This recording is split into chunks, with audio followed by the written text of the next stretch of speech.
Welcome to another episode of the Half Cent Table Talk Show with myself, Tony Leskovich.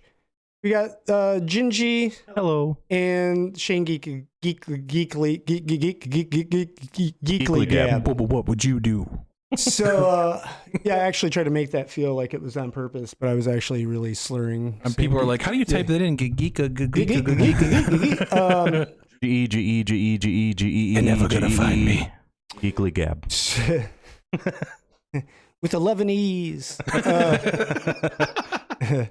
So yesterday, that was yesterday, right? We had the episode. We talked about the real life wizard. Yeah. From Christchurch, My man's New Zealand. He actually, his real occupation was that he was, because he was actually terminated from said position in the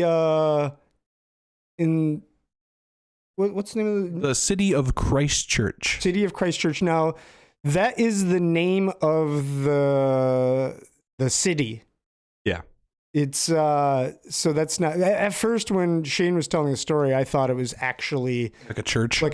or something, but it's actually a city in New Zealand called the city Just called Christchurch. It's Christchurch. just, yeah. It's, I don't know. It's just weird. It throws me off. There's a Christian church in New Zealand who employed a fantasy wizard. Yeah. So we got to this segued, as it often does, into if we could do any job we wanted to do, what would it be? And I think just like off the hip, we were like superhero, like Ninja. Like, yeah, ninja Chuck just Norris. feels like, Actual Chuck Norris. Yeah, in a ninja, I think that feels like the culmination of being a badass. So like, it feels like if you were at the cusp of real life human capabilities, being a ninja would actually be up there at the top. Yeah. And then we kind of there was the Beverly Hills Ninja. and then Who on could top leap of palm it, trees at a single bound. on top of it, we were like, well, let's say this guy's a wizard, so what's really on the table here? And Gingy said he would be actual Chuck Norris. And Shane, what was your answer? Superhero, basically. Just a superhero, yeah, superhero. Yeah. We basically threw out generic superhero because we knew that was going to lead into a power discussion. Like, what's really on the table? We could have probably ran off on 10 different narratives of We're Marvel fans. What are the rules here? We're Marvel fans. We know a lot of shit about superheroes. Yeah, that's true. We are definitely geeks. So that being said, it got me thinking about an actual real life superhero, somebody that, like, if you were to tell me what is the craziest occupational accomplishment of a human being in the world, this guy's closest thing to a superhero. If you were to throw out president, I would go, no, this guy, this guy outside. Have you guys heard of a man by the name of Johnny Kim? No. So Johnny Kim is he is a Navy SEAL.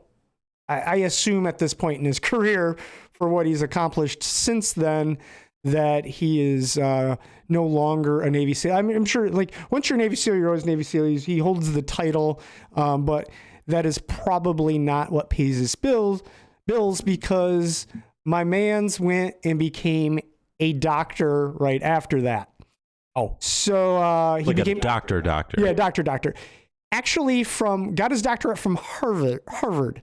So not the online school of academics or something. No, it's legit. He was pulling 11 hours on the weekends through an online course. Online College of Phoenix. Yeah. I had to print out my scrubs and. Yeah. Nope. He went to Harvard. Of course he did.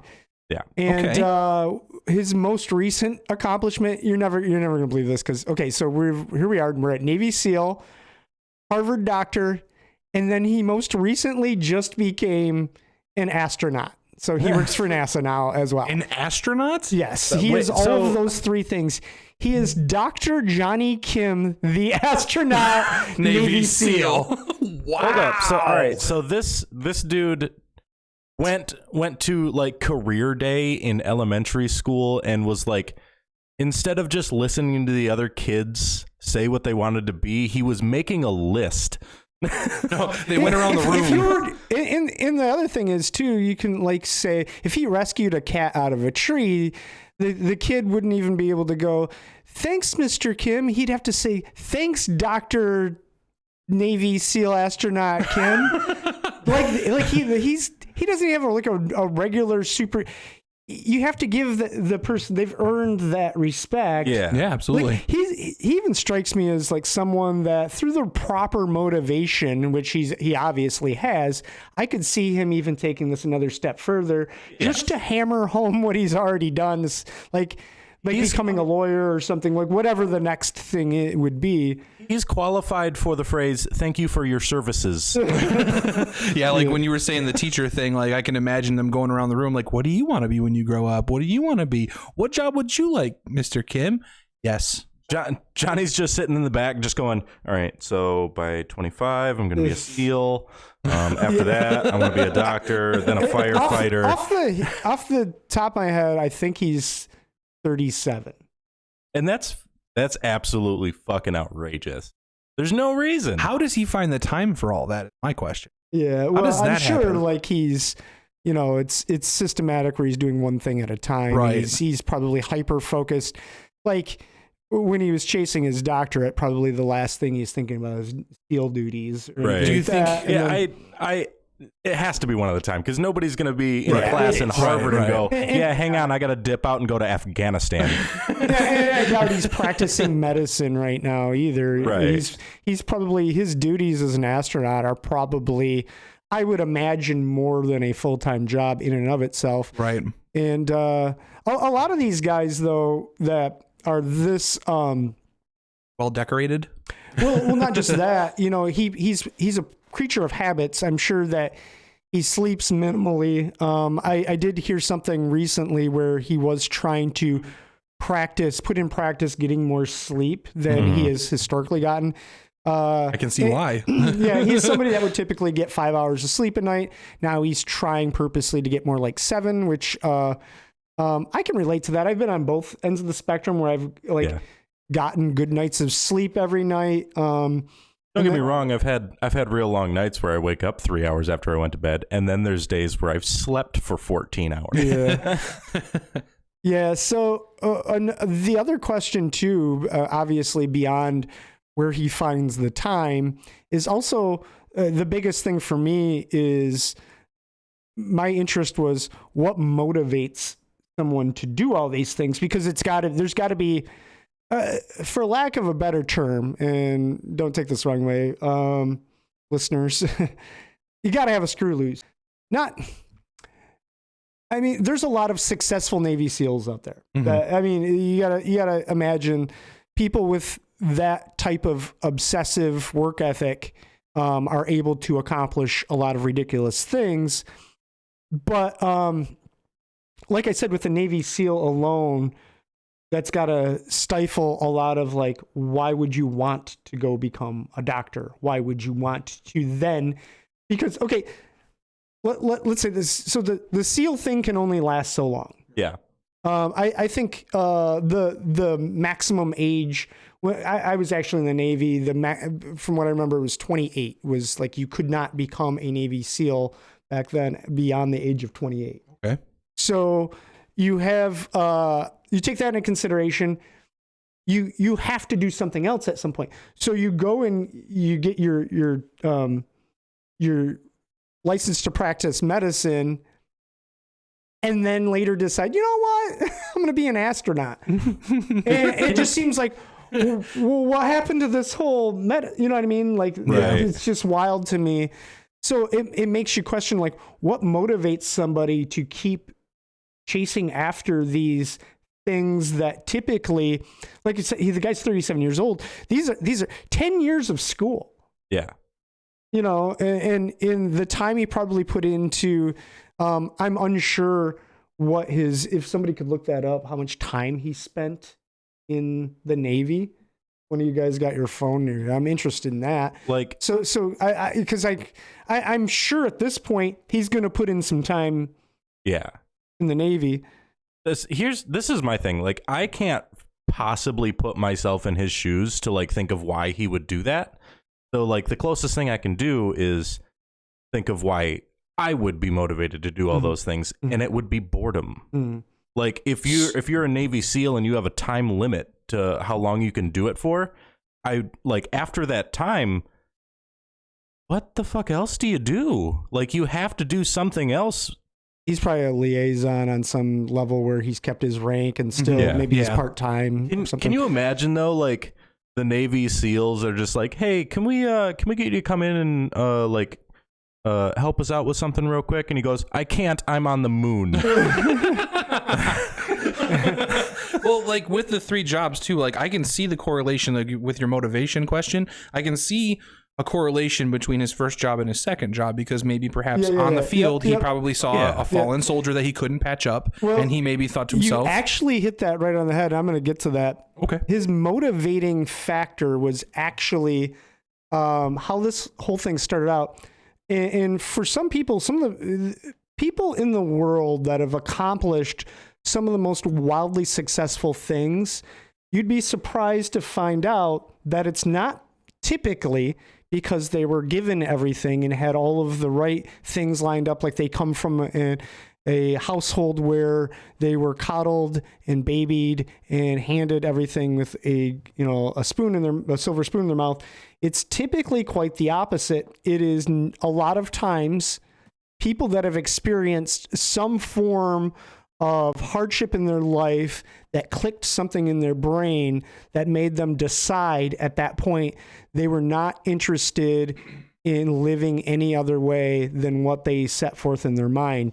And for Johnny Kim, that thing was actually that one day when he was very young, I want to say he was a teenager. His mom and dad were in a domestic dispute, and he heard his mom call out, "He's got a gun." How the story goes, and this is from actually listening to him explain this. During some abuse, at one point he tried to stop his dad from abusing his mom, and his dad actually hit him upside the head with a dumbbell. Yeah. And wow. Yeah. So I think intuitively he understood as a kid that, hey, dad's in a world of shit right now because mom called the police and they're on their way. Tells his dad that he should run. They believe at one point dad had ran, and he notices in, I believe it was his bedroom, that some furniture was moved around, and he put 2 and 2 together. And while the police were there, he told them, I believe my dad's still in the house and that he's in the attic.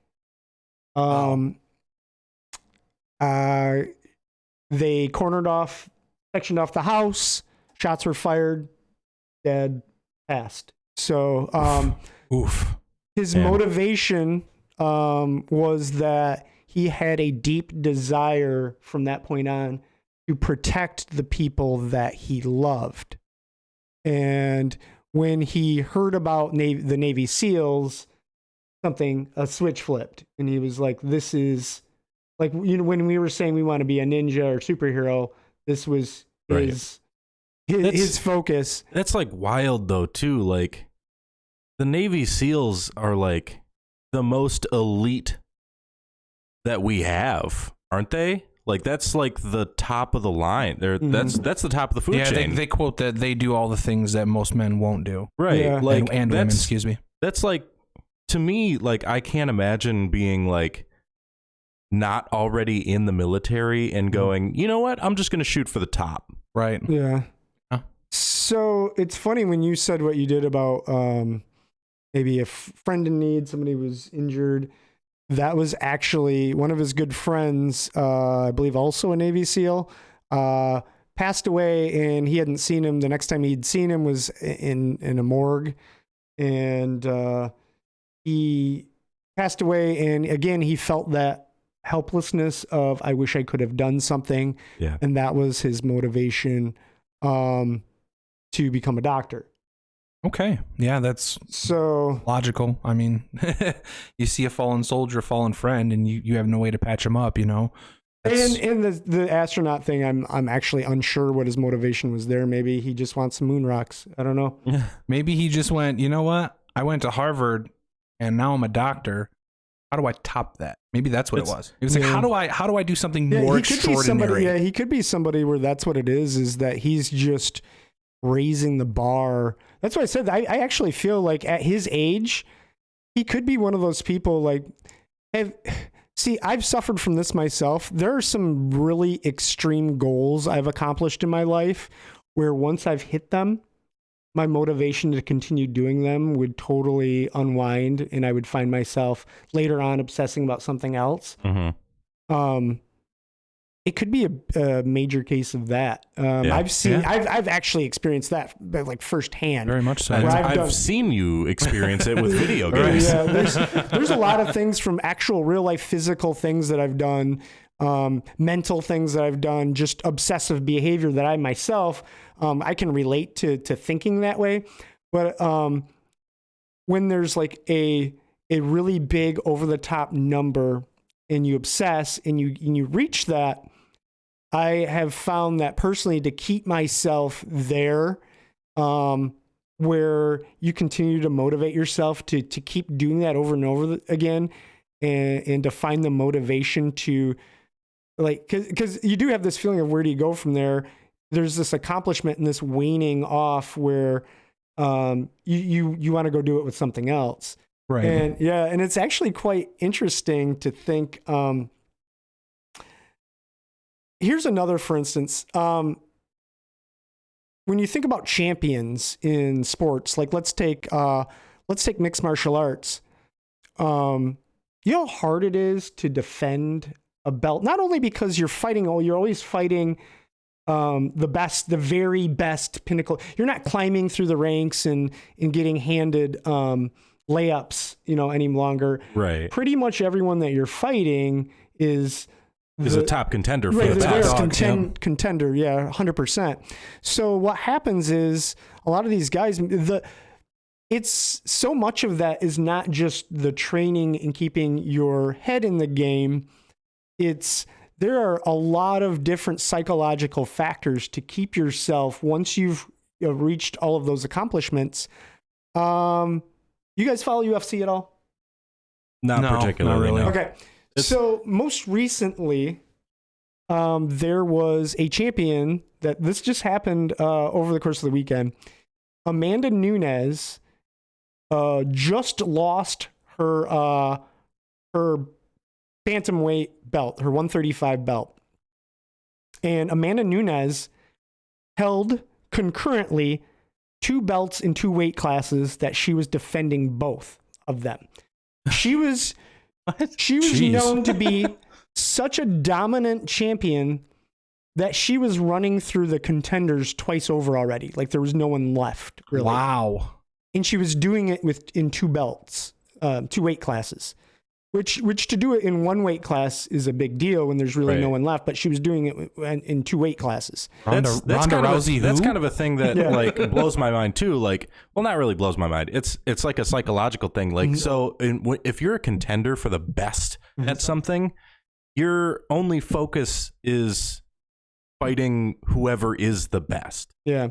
But when you are the best, your focus is spread so thin about defending it from everyone else whose only focus is you. Yep. Yeah. You the become other their thing too focus. that makes that difficult is, especially being such a highly dominant fighter as she was, your mental fortitude is not tested. So everything that you're testing and honing typically throughout training camp and everything has to do with like your cardio, hitting mats, sparring. Mm-hmm. It's training physically. The problem is it's very difficult to train your psychology for when you're in the deep water and you're trying to convince yourself, I want to be here still. I've found a reason, even though I'm being drawn into this place psychologically where I'm unsure of, am I as good as I think I am? You have a lot of fear that seeps. So this is actually, you could watch it happening real time. She was in the middle of this bout, and the girl she was fighting, Jessica Pena, her plan was to weather the storm, get her tired out, and just overcome her mentally at that point. The old rope-a-dope. Yeah, and that's actually how it went down. You could see it happening. You could see her Amanda Nunes tiring out. You could see her body language change as the fight was going on, because she was normally someone that would get people out of there very quickly. But at that point, it almost just becomes frustration. And that's like a huge psychological damper. Yeah, it's a mental block. Yeah. In the heat of the but just moment. think of how difficult it is once you've accomplished something at the pinnacle of it, like being a Navy SEAL, for instance. Once you've done that and there's kind of nothing left to do, how do you keep yourself coming in every day and convincing yourself that there's a reason I'm still doing this? That's why you'll see too, there's a lot of interesting psychological adaptations you'll see to some of these athletes once they've accomplished really crazy things, to stay there and to not completely unwind once they've taken that first loss. The effects it has on your mental fortitude to find your way back there. One of the most interesting other women has been Rose Namajunas in mixed martial arts. She's one of, or the Say her name again? Rose Namajunas. Now say it 4 more times really fast. So what's interesting about her was that she won the belt, lost, and then came back and won it again. Okay. So she is somebody that works very religiously on her psychology. Yeah.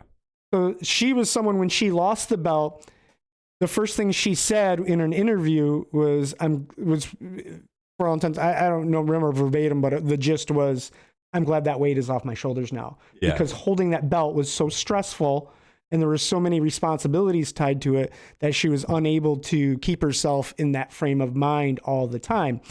But what she was able to do was to meet the challenge of getting herself back to that place psychologically, coming back and getting the belt.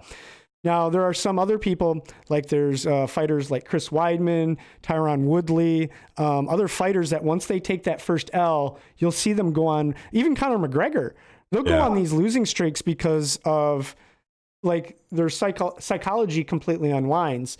And I feel like Johnny Kim is almost one of those people that, like, before I take an L, because I don't have my identity is gone, because I don't have anything left to do, to accomplish.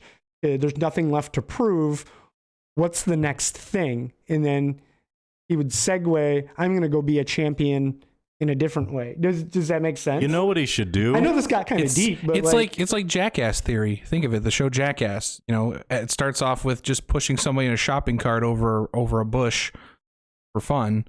Then it goes to, okay, we're going to give you a full-length movie. We got to up the ante now. Yeah. But what do we do? Okay, that movie was really successful. Now we have Jackass 2.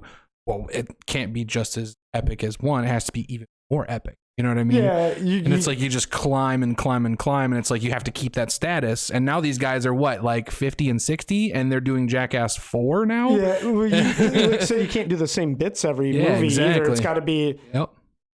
You'd have to let your imagination go nutty, like...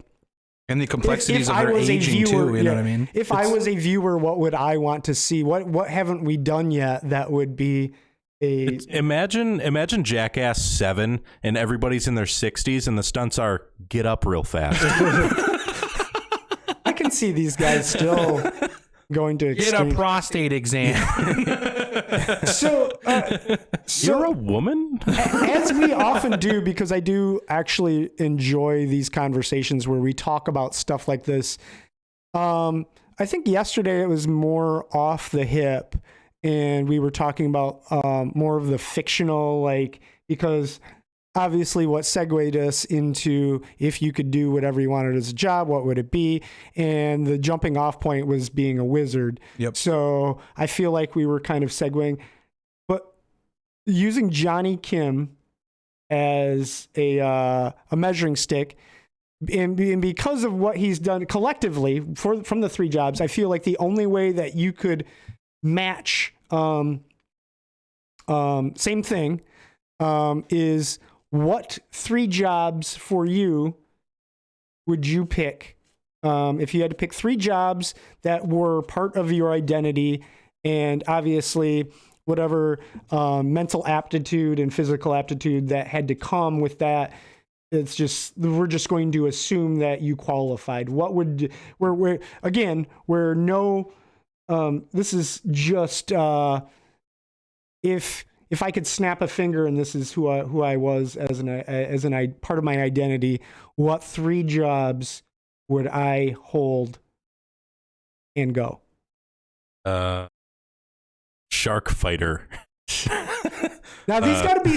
We want to lean more to like real positions. I want to be a scuba diver who punches sharks in the face for a living. Yeah, I don't imagine that job truly exists. No. That someone engages in fisticuffs. Well, you might be surprised. Australia is a crazy fucking place. Welcome to Mexico. Who wants to see me punch a shark? I was like, as soon as you said Australia, I was like, maybe. There's an Aussie. Aussie. There's an Aussie somewhere that's just hanging out on a beach. It's like, hey, pay me $15 and I'll punch a shark. There's 2 other Aussies going, oh, I'll do it for fucking less. Oh no, you're not gonna undercut Today, me. the hammerhead title. Yeah. No, but hey, do you need a minute? I think so. I have one in mind. All right. Well, let's see.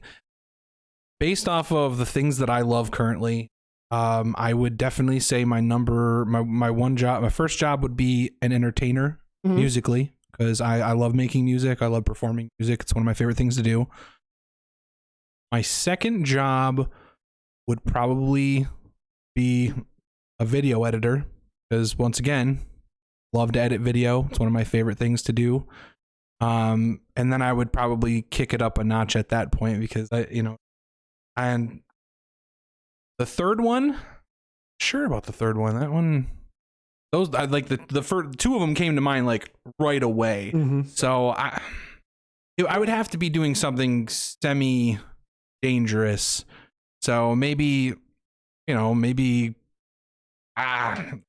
going on safari, like a safari person, going, taking people on tours in a safari. That can be dangerous from time to time. Yeah, that's a legit job. Facing off against lions and cheetahs and stuff like that. I just saw one where like literally cheetahs crawled into the face off. But again, if we were to bring up Australia, that job really could exist. Yeah. Or safaris in Africa, they do a lot of tours there and stuff like that. So I mean, I'd want to do something that kind of get my heart pumping a little bit. You know what I mean? Keep me on edge. Get the endorphins going. Okay. I figured my 3 out. Okay. Actual Chuck Norris. The first one is actually pretty specific and now impossible. All right. But New Zealand Wizard? No. The lighting director for Linkin Park's touring shows. Oh wow. Like doing all the light shows and all that stuff for Linkin Park. My favorite band. 2, a professional gamer, and I'm not talking about like an esports team, like ninja level professional gamer. Okay. And then the third one, somehow this still segue back to being a ninja. Yeah, somehow. And then the third one would be a professional animal handler. You gave me that idea, and I've always I see videos of people like who are best friends with fucking lions and shit, and they wrestle with them and stuff. Like yeah, it's just no fear. They open the gate to the lion den or cage or whatever the fuck, and these lions just pounce on them, and then they start licking their face. And these lions are actual friends with these people. Mm-hmm. I would love that. I absolutely cannot imagine my life in a perfect world where I'm not best friends with a grizzly bear. Gingy, the Bear King. Right. That would be so cool to just have an entourage of a bear, a lion, a tiger, a gray wolf. These are all the animals that I have just chilling. You're gonna get your foot bit off by a bear, and you're gonna be like, I will never financially recover from this. So those are yours? Yeah, those are my 3. Okay. I always wanted to go back to the Navy to wrap up that bucket list thing to actually make the SEAL team. I was training with a SEAL guy that would come from Detroit. He was actually a retired SEAL, and he was a recruiter. He was coming and training with me. It was I was medically discharged from the Navy, and I always wanted to go back and have another chance at accomplishing that. And it's just something that, but I almost feel like that should just get an honorable mention, because as much as I just wanted to, I feel like I'd have the same itis that Johnny Kim did, where after that, like, I wouldn't want to be one any longer. Right, like, where do we go? Once you, it's the same thing. Once you accomplish it, so I don't know if it's even fair to add that in as the 3. However, as you know, I've also been a private investigator. I own a private investigation agency. I've always been someone that is fascinated by investigations and love watching like murder mystery stuff and how they solve crimes. So being an FBI agent, I think would be an FBI detective.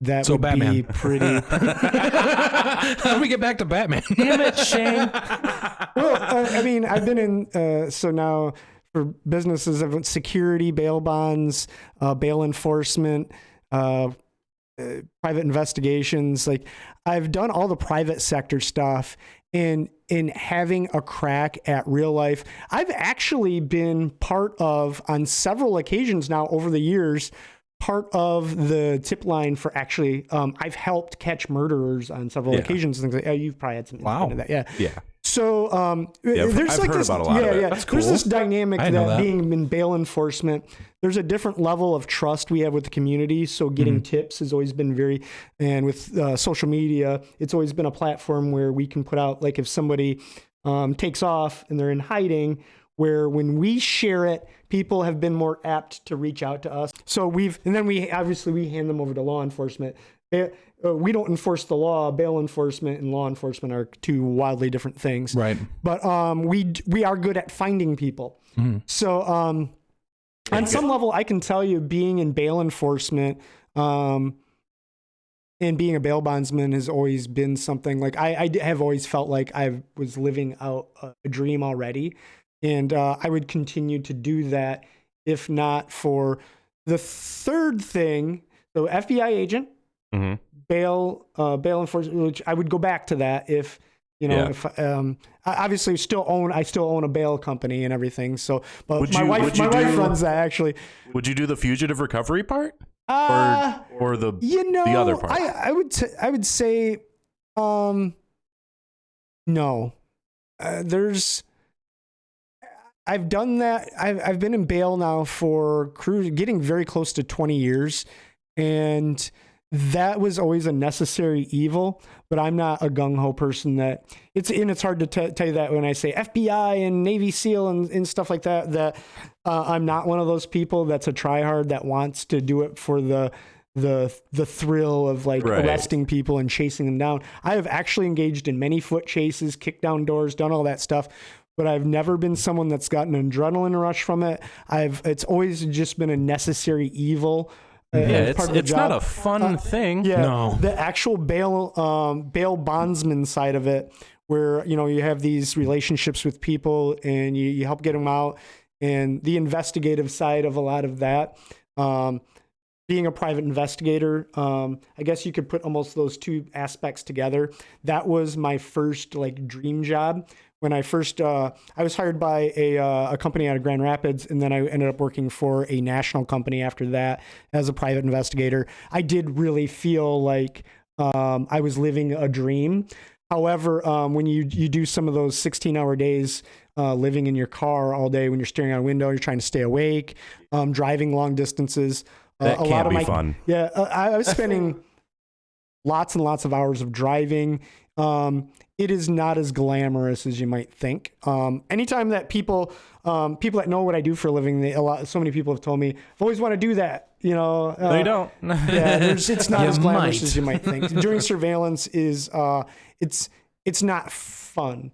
Actually doing, even when you're catching someone and you're getting video surveillance of what they're doing and you're capturing it on, everyone say, do you take photos? And everything's video. The report writing, if you've ever seen, have I ever shown you a legal? Yeah, you've shown me the reports. Yeah, they're all in legal verbiage. They're highly stressful to write out because everything has to be perfect. Yeah, they're all has to be like, presented in a court of law potentially if it gets to that point. aren't they like hundreds of pages? Yeah, I mean, there's a lot of detail that gets put into one of these because ultimately that's what you're selling your client is.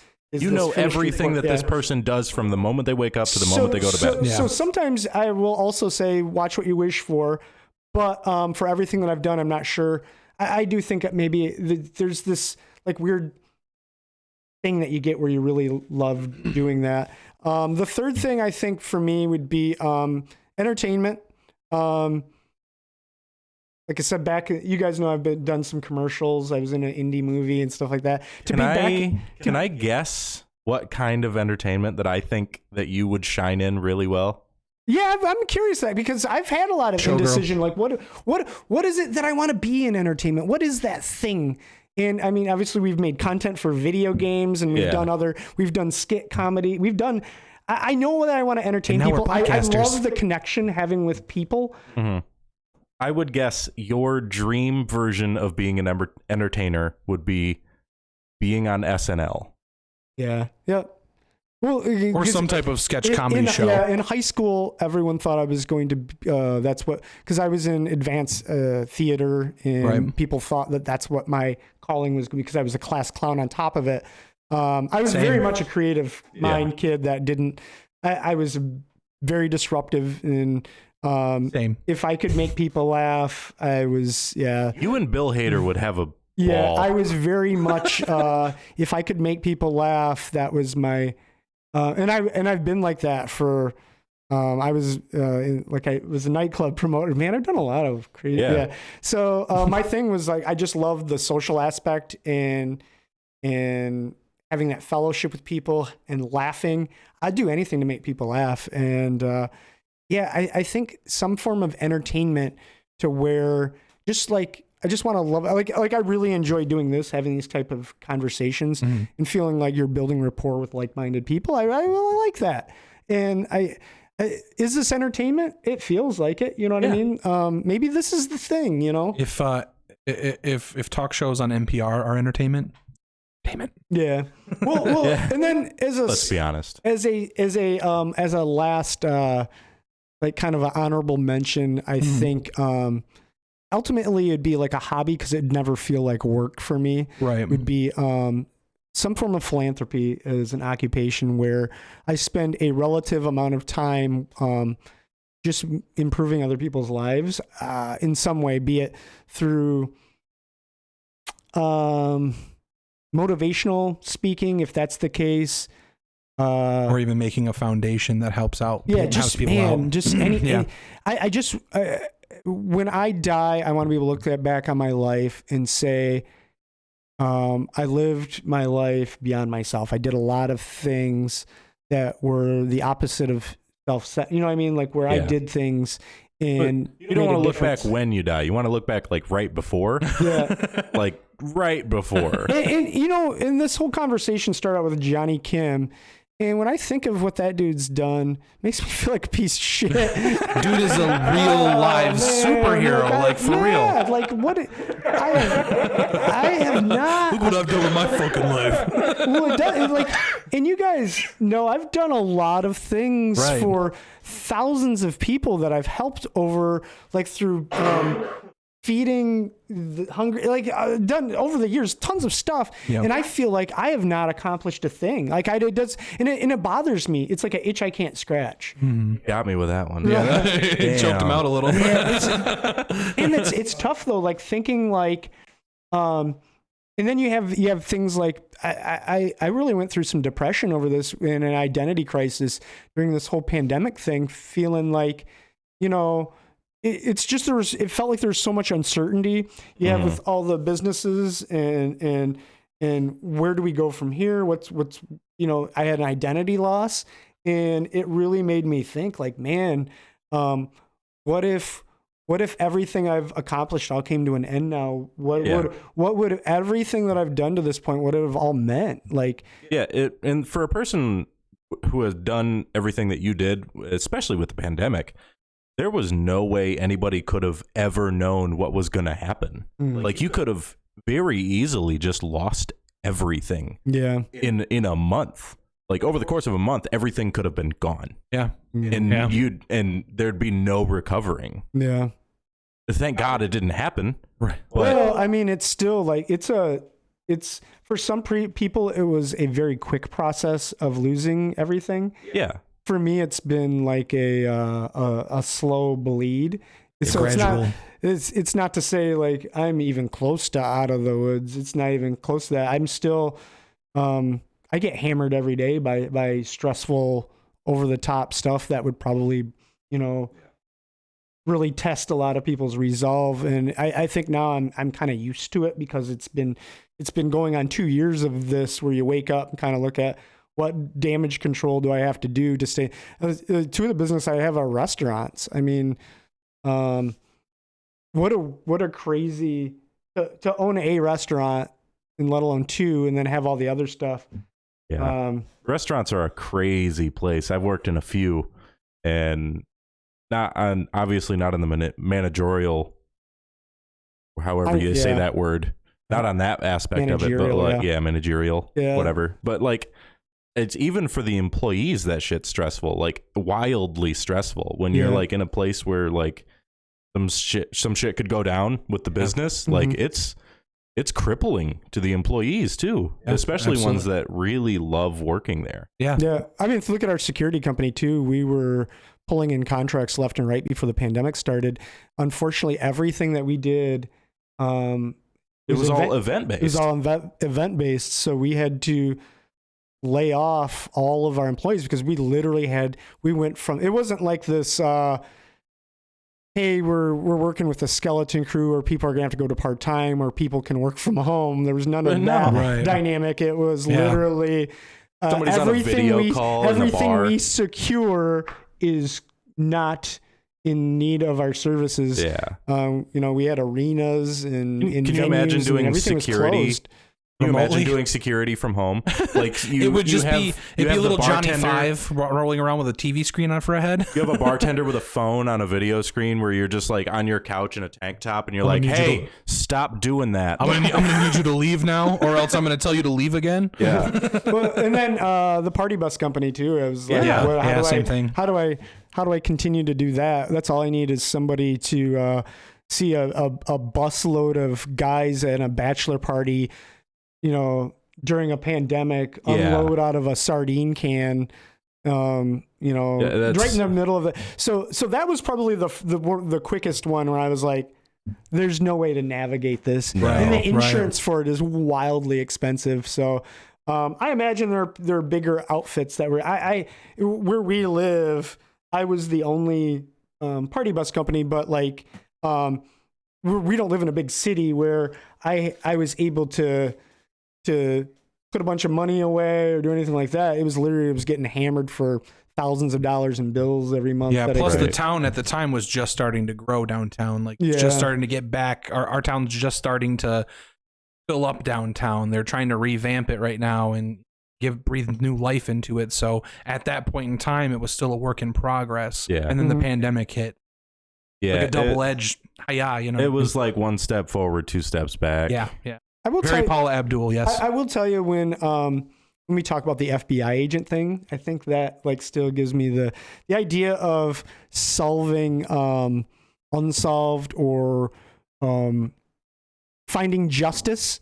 Cold cases and stuff. Because Amanda and I watch a ton of like murder stuff, you know, cold case files, and I always think to myself, man, I could help because I have helped with stuff like that in the past. And it just makes me, for what I do in the private sector, I just oftentimes feel like, man, there's so much I could do to, for the skill set I've obtained, especially for me, because it's like, I'm not just somebody that did this one thing, I've got where I've experienced in so many things collectively that give me kind of like this special skill set. And like when you remember the Gabby Patino and Brian Laundrie case that happened recently, Dog the Bounty Hunter injected himself into that. And there was part of me that was inclined to be like, man, I feel like, I was friends with his wife, Beth, and before she passed away, her and I shared some conversations. And it oftentimes, when you're friends with people like that, and you talk to them, have conversations, and you surround yourself with people like that, it does make you feel like I could be doing that as well. I can tell you a lot of the stuff that I've accomplished. It was because oftentimes I surrounded myself with people that made me feel like I can do that better. And can I offer? So you said FBI agent. Yeah, just something. Can I offer my personal opinion that is a one up to that? Okay. CIA agent.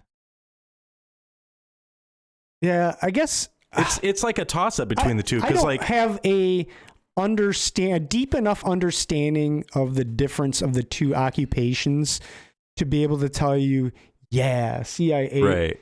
Well, it's like in my mind, intuitively they feel like they're very similar. But if they were similar, why not? Why would you have? Right. So this is in my mind. This is the difference between the two. You go. Yikes. You say FBI agent, and I go, oh shit, somebody's in real trouble. And then you say CIA agent, and I go, national security. Yeah. Well, then you have the ATF too, alcohol, tobacco, and firearms, and that's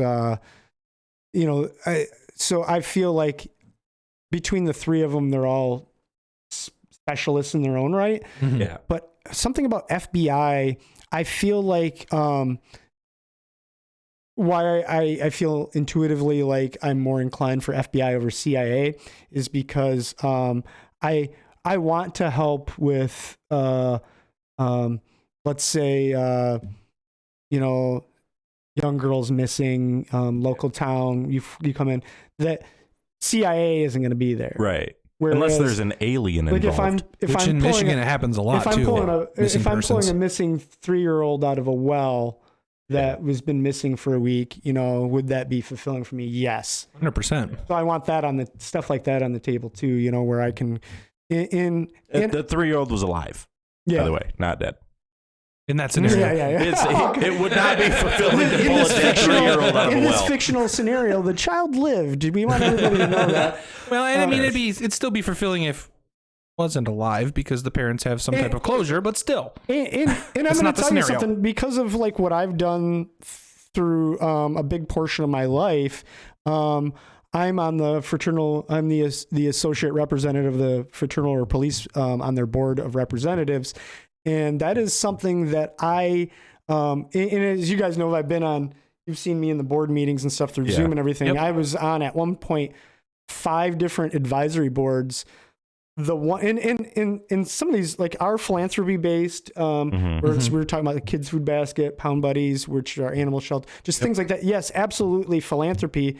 But like, there's this like honor I have with being on the Fraternal Order Police Board that they would weigh into their just the fact that like they wanted me to be in this position is like, there's a lot of honor there for me, because I have this appreciation for law enforcement and what they do. Obviously, I didn't want to write tickets. I wanted to do surveillance and bail and enforce. And I'm more of a curious person. I didn't want to write tickets or go through the chain of command to being a beat cop to then. I took the path that I felt like was where my dreams were aligned. Right. But like, there is still like, if I could just hop right into being an FBI agent though, I feel like, man, that would be pretty great, because just walk into the FBI central, whatever building they have, and just be like, all right, I'm starting I just today. want I just want dibs on helping people. I guess that's ultimately, it still weighs down to philanthropy in some way. Yeah. I feel like it still comes down to where that's what my motivation would be.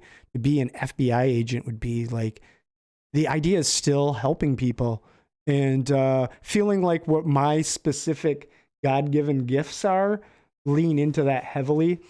And in the climate we're in, man, never a worse time to be in law enforcement right now. I have, obviously because of how my life dynamic is in being in law enforcement, that's a family that they only trust one another because of all of the climate. It's hard to, like, if you're a cop, it's very difficult for you to go out and party and have a good time out in public. So that's why, it's a group of like-minded people that have a respect, and you feel comfortable and that you can trust one another when you're fellowship, if you like, will. yeah, you can have a beer and not feel like you're under some sort of, like, somebody's taking video of you, to try to paint a narrative or something. So I've always very much appreciated that, having that dynamic where I can be can kind of let my hair down. Be in over several years of being close to all these guys, man, you get a new respect for that. They're just people, man. Yeah. And at the end of the day, they're just people that also, not to say that there's obviously people of all shapes and sizes that and different motivations that want to do certain occupations, but man, I have a very strong respect for law enforcement and what. Not all cops are bad, regardless of what you see on Facebook. Promise. Right. Yeah. But yeah, FBI. I don't know that. I don't think that I'd ever want to be a cop, especially now. Especially with they're going. Like I said too, I've got lots of cop friends that have reached out to me for, hey man, are you hiring? And it breaks my heart, man. Yeah, it's sad to see. Can you imagine though, walking into the FBI agent or FBI building and just asking for a job? That's like a fast track to never working for the FBI. They're like, how did you get in here? If I told you that, I wouldn't be a good FBI agent. So what about you? If it was like you had to, what's the one thing when you talk about any of those three jobs that just kind of gets you? Like, animal handler. Yeah, like, all right, so okay. Like the concept behind being an animal handler, you have to spend an insane amount of time with these dangerous, murderous, killer animals and form a bond with them. Like, they have to trust you completely with their life. Essentially, he wants to be a Pokemon trainer. Okay. When I find this interesting too, because my business partner in the security company owns a canine handling company that supplies police and government dogs. And he actually just texted me while I was sitting here. We've been trying to put together for a while us going and hanging out there. Yeah.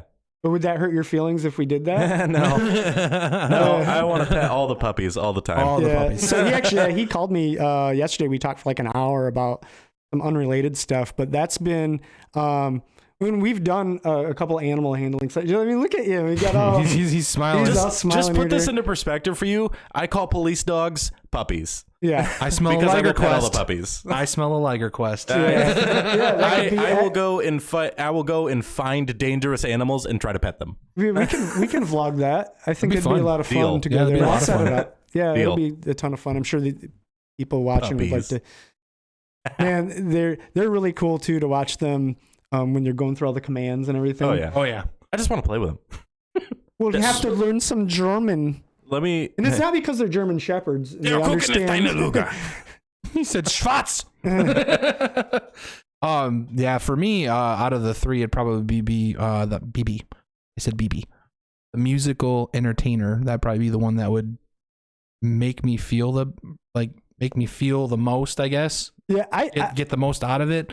Because like a lot of entertainers, when they reach fame and they like to spread their love, and whether it be music or movies or stuff like that. Perfect example of that would be Gary Sinise, also known as Lieutenant Dan from Forrest Gump.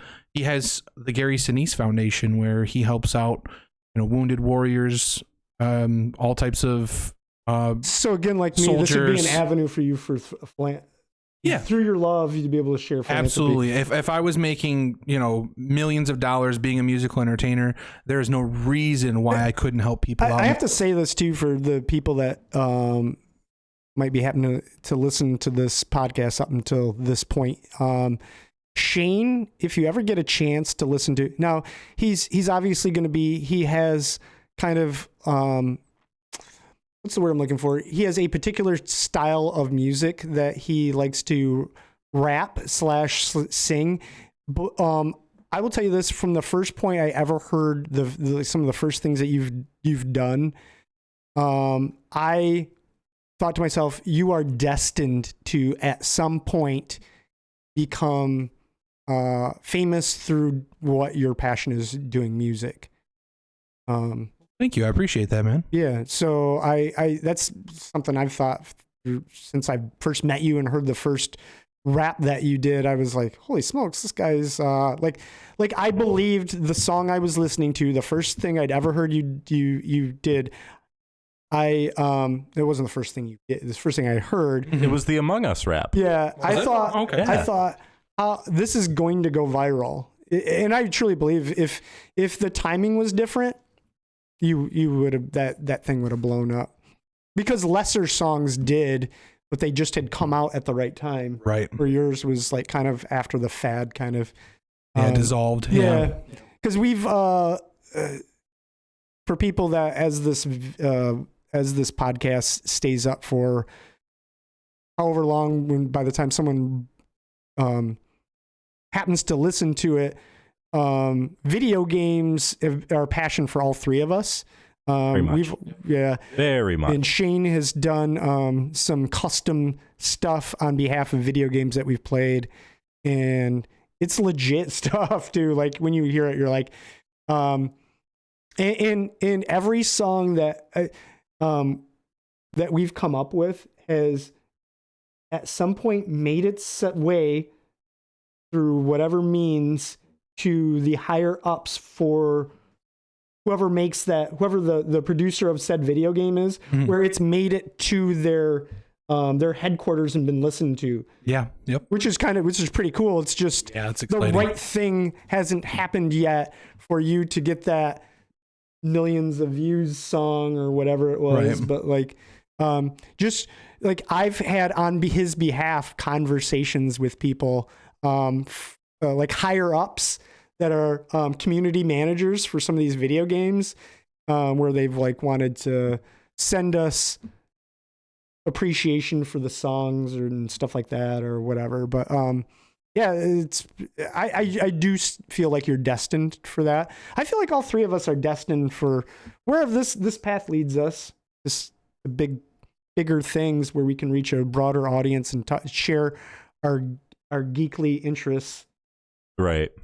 But yeah, as all good things do, this podcast has come to an end for today, and a little longer than I was gonna say, good topic, man. But Produced it almost an I feel hour. like you gotta go with it when Hell yeah. when it comes natural and you're talking about topics that it's just stuff that you're passionate about. Man, you just gotta let it flow. Yeah, let it ride, baby. These are topics too where on stream I've ended up talking for it's just like where the audience, the viewers on Twitch, there was one time I remember when I was brand new to streaming, we ended up having the same type of conversation, and the interest in the conversations that developed from when I was talking about like stuff I've done and everything, just some of the coolest connections were made, and the interest that people had when they kind of find out a little bit more about you behind the scenes. They're not just somebody that has a shared interest in a video game. Sometimes there's more